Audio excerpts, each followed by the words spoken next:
नमस्कार, 20 मिनट 20 खबर में आपका स्वागत है। इस बुलेटिन में हम आपको प्रदेश से लेकर देश के अलग अलग हिस्सों की खबर दिखाएंगे। साथ ही आपको ये भी बताएंगे कि दुनिया भर में क्या कुछ चल रहा है। तो चलिए शुरू करते हैं 20 मिनट में 20 खबरों का सिलसिला।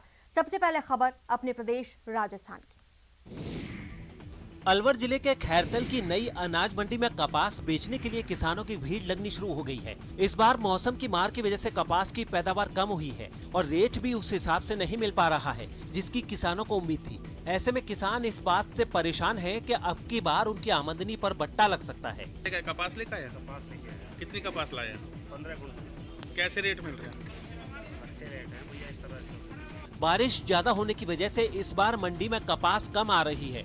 मंडी प्रशासन का कहना है कि यहाँ रोजाना 4000 से 5000 पोट कपास आ रही है, जिनका रेट 7800 रुपए से लेकर 8500 रुपए तक है और इस बात की कम उम्मीद है कि कपास के रेट अब और बढ़ेंगे। कपास मंडी में आ रही है लगभग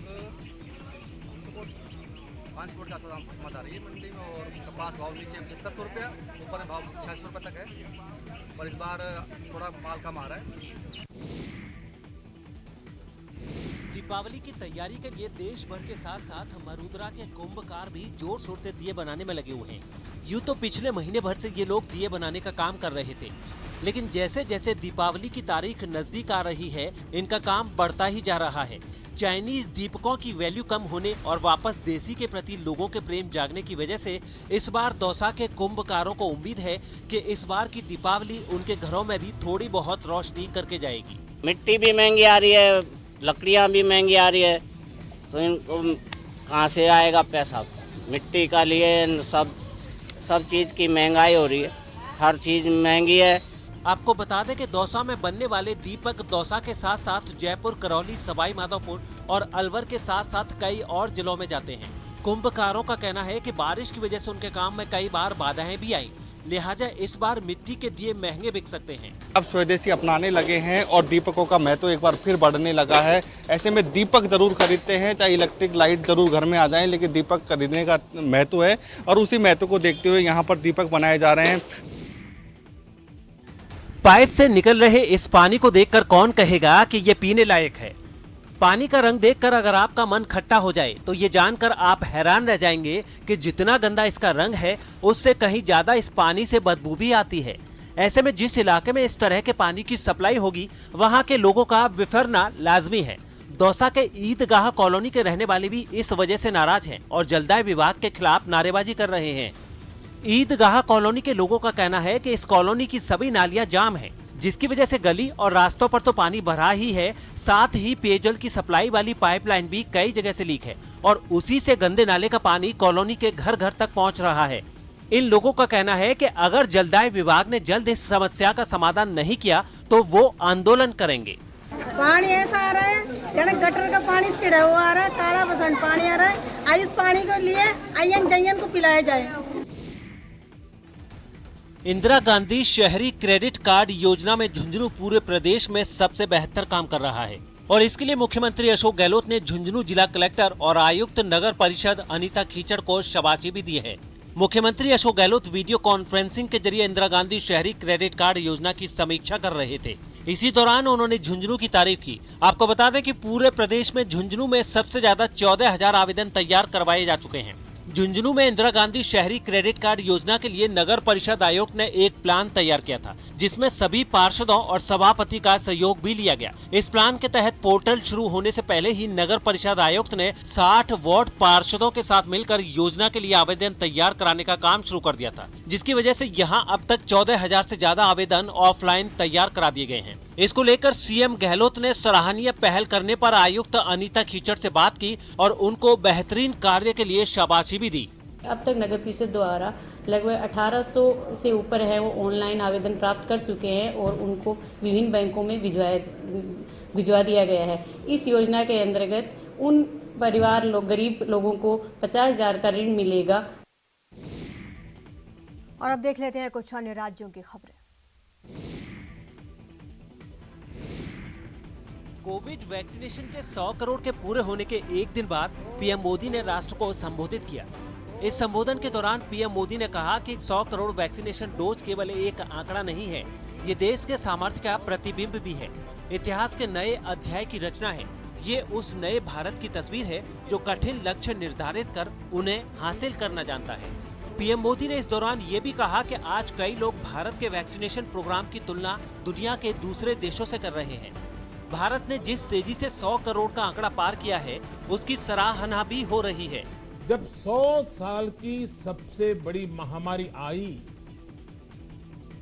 तो भारत पर सवाल उठने लगे, लेकिन आज ये 100 करोड़ वैक्सीन डोज हर सवाल का जवाब दे रहा है। प्रधानमंत्री मोदी ने फेस्टिव सीजन से पहले देशवासियों को कोरोना सुरक्षा को लेकर सतर्क भी किया और कहा कि हमें लापरवाह नहीं होना है। जैसे कवच कितना ही उत्तम हो, कितना ही आधुनिक हो, उससे सुरक्षा की पूरी गारंटी भी हो, तो भी जब तक युद्ध चल रहा है, हथियार नहीं डाले जाते।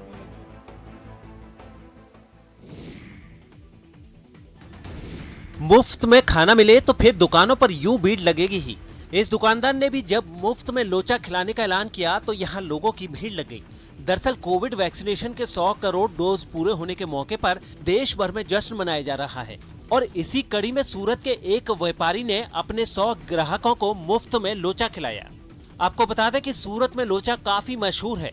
सुबह सुबह की गुलाबी ठंड में ये लोग लोचा खाने के लिए लाइन में लगे रहते हैं। ऐसे में शहर के वराछा इलाके में लोग लोचा खरीदने के लिए खड़े थे कि दुकान के मालिक ने ऐलान किया कि दुकान पर आने वाले 100 लोगों को फ्री में लोचा मिलेगा। फ्री में लोचा लेने के लिए एक शर्त भी रखी गई थी और ये शर्त थी कि जिस किसी ने वैक्सीन के दोनों डोज लिए होंगे उन्हें ही फ्री में लोचा मिलेगा। खास बात यह है कि इस दुकानदार ने यह भी ऐलान किया है कि जिस दिन देश में 100% लोगों का कोरोना वैक्सीन हो जाएगा, तब उनकी ओर से एक बड़ा आयोजन किया जाएगा। जिस सुरंग का निर्माण कार्य युद्ध स्तर पर चल रहा है, उस सुरंग से एलएसी तक सैनिकों और हथियारों की आपूर्ति सालों भर बिना किसी रुकावट के हो सकती है। अरुणाचल प्रदेश के नूरानांग में बन रही सेला सुरंग पूरे साल तवांग को देश के अन्य हिस्सों से जोड़ने के लिहाज से महत्वपूर्ण साबित होने वाली है। बताया जा रहा है कि करीब 13,500 फुट की ऊंचाई पर स्थित इस सुरंग के बनने से चीन और भारत के बीच वास्तविक नियंत्रण रेखा तक सैनिकों और हथियारों को जल्दी और आसानी से पहुंचाने में मदद मिलेगी। ये सुरंग सेला दर्रे से होकर गुजरती है और इस परियोजना के पूरा होने पर तवांग के जरिए चीन सीमा तक की दूरी 10 किलोमीटर कम हो जाएगी। बालीपारा चार द्वार तवांग रोड पर 700 करोड़ रुपए की लागत से इस सुरंग का निर्माण हो रहा है। आपको बता दें कि 13,000 फुट से अधिक ऊंचाई पर बनने वाली ये दुनिया की सबसे लंबी 2 लेन की सुरंग होगी। आपको बता दें कि सुरंग का निर्माण 1 अप्रैल 2019 को शुरू हुआ था, जिसमें पहला विस्फोट 31 अक्टूबर 2019 को हुआ था। कोविड-19 प्रतिबंधों और प्रतिकूल मौसम की स्थिति के बावजूद परियोजना निर्धारित समय से तेजी से चल रही है। जब ये थ्रू हो जाएगा तो हमारा 1 से 1.5 घंटे का टाइम बचेगा, साथ साथ एक ऑल वेदर कनेक्टिविटी होगी। महाराष्ट्र के पुणे से चौंकाने वाली कुछ तस्वीरें सामने आई हैं। वहां कुछ नकाबपोश बदमाशों ने पिस्तौल के दम पर बैंक में लूट की। बताया जा रहा है कि इस लूटपाट के दौरान बदमाश वहां से कैश और सोना लूटकर फरार हो गए। दिन दहाड़े हुई ये वारदात बैंक में लगे सीसीटीवी कैमरे में रिकॉर्ड हो गई, जिसमें साफ दिखा कि चेहरे को कपड़े और मास्क से ढके 4 बदमाश पिस्तौल लहराते हुए बैंक में घुसे और वहां मौजूद बैंक कर्मचारियों और ग्राहकों को बंधक बना लिया। उसके बाद उन्होंने बैंक के एक कर्मचारी को पकड़ा और जहां जहां कैश और दूसरा कीमती सामान रखा था वो निकलवा कर अपने बैगों में भर लिया। इस दौरान एक बदमाश ने बंधक बनाए लोगों पर नजर बनाए रखी। इस वारदात को अंजाम देने के बाद चारों आरोपी वहां से भाग निकले।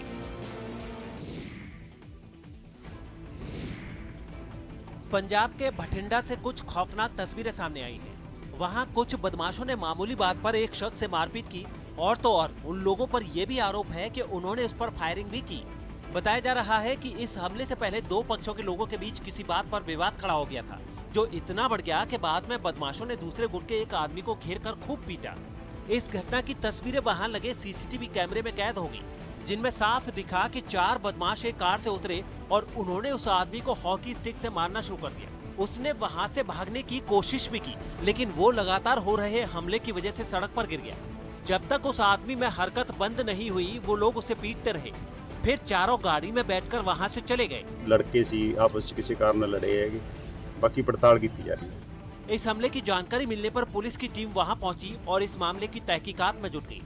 इस हमले के दौरान उस आदमी ने दम तोड़ दिया और 2 लोग जख्मी भी हो गए, जिनमें एक की हालत नाजुक बताई गई है, जिन्हें पुलिस की मदद से इलाज के लिए अस्पताल ले जाया गया। उत्तर प्रदेश के मुजफ्फरनगर में कॉलेज में दाखिले के मुद्दे पर सैकड़ों छात्रों ने सड़क पर उतरकर जमकर हंगामा किया। उन्होंने कॉलेज प्रशासन पर आरोप लगाया कि वो सीटें होने के बावजूद छात्रों से पैसे देकर एडमिशन लेने की बात कर रहे हैं। इसी मुद्दे पर नाराजगी जताने के लिए बड़ी संख्या में छात्र सरकारी कॉलेज के बाहर जुट गए और धरने पर बैठ गए। यहाँ उन्होंने कॉलेज प्रशासन के खिलाफ जमकर नारेबाजी भी की। छात्रों की मांग है कि कॉलेज में 30% सीटें बढ़ाई जाएं। साथ ही उन्होंने चेतावनी दी कि अगर ऐसा नहीं हुआ तो विरोध प्रदर्शन जारी रहेगा। आज ही बड़ा अधिकारी आ गए, इनकी बच्चों की बात सुने, इनके सबके एडमिशन करवाया जाए या सेल्फ फाइनेंस वाली दुकान बंद करी जाए जिसमें 15,000 में एडमिशन हो रहे। हंगामा बढ़ते देख कॉलेज के प्रिंसिपल सामने आए और उन्होंने भरोसा दिया कि छात्रों की मांग यूनिवर्सिटी प्रशासन तक पहुंचाई जाएगी। ऐसा कुछ नहीं है कि किसी भी बच्चे से कोई भी एक बच्चा अगर ये कह दे तो ये गलत है, बच्चे वैसे ही इस बात को कह रहे हैं, ऐसा बिल्कुल नहीं। छात्रों का गुस्सा कॉलेज प्रशासन पर इस कदर फूटा था कि हालात संभालने के लिए पुलिस को भी वहां जाना पड़ा, क्योंकि उनके प्रदर्शन की वजह से कॉलेज के बाहर जाम लग गया था और गाड़ियां बीच रास्ते में फंस गई थी। उत्तर प्रदेश के बदायूं से हैरान करने वाली कुछ तस्वीरें सामने आई हैं। वहां अफरा तफरी उस वक्त मच गई जब एक आदमी मोबाइल के टावर पर चढ़ गया। इस आदमी को देखकर कुछ समय के लिए सबकी सांसें अटकी रही। बताया जा रहा है कि ये शख्स मानसिक रूप से कमजोर है और उसने काफी देर तक मोबाइल टावर के इर्द गिर्द घूमने के बाद उस पर चढ़ना शुरू कर दिया था। इस शख्स को ऐसा करते देख लोग घबरा गए और वहां भीड़ इकट्ठा होती चली गई। कुछ लोग उसे नीचे उतरने के लिए भी कहते सुनाई दिए, लेकिन वो मानने को तैयार ही नहीं था। लोगों की लाख कोशिशों के बाद भी वो आदमी उस मोबाइल टावर से उतरने को तैयार नहीं हुआ। थोड़ी देर में कुछ पुलिस वाले वहां पहुंचे, जिन्होंने उसे समझाने की कोशिश की। उनकी बात उसे समझ में आ गई और वो नीचे आ गया। मध्य प्रदेश के होशंगाबाद में कुछ लोगों को नाव के सहारे नदी पार करना महंगा पड़ गया। दरअसल वहां के सिवनी मालवा इलाके के पास बोट का इंजन बंद हो गया और कुछ लोग वहीं फंस गए। नर्मदा नदी में उफान की वजह से इन लोगों के लिए तैरकर बाहर आ पाना भी संभव नहीं था। इसके बाद इन लोगों ने सोशल मीडिया के जरिए मदद मांगी